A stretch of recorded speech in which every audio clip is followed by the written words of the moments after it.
ક્યાં ભેખડે ભરાણા? ભેખડે તો મેડમ હું 10 વર્ષ પહેલા ભરાણા હતો. કેમ? મારા લગ્ન થયા ને હા, તો અત્યારે હું થયું?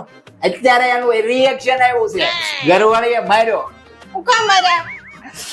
શાકમાં હળદર વધારે હતી ને તો મેં ખાલી કીધું કે જાનું શાક થોડુંક પીળું વધારે લાગે છે તો મને લાલ કરી દીધો. એની કઈ દવા ન હોય. હવે થોડી ઘણી હળદર વધી હોય ને તો એ લગાડી દેવાની. મેડમ એક વાત પૂછું, બોલો.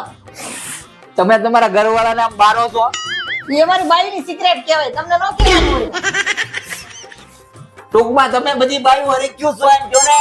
ડોક્ટર હોય કે કમ્પાઉન્ડર હોય, ये भगवान क्या जुल्म है। જીવ લઈ ગયું છો બધી. अरे पति रे थया पति रे गया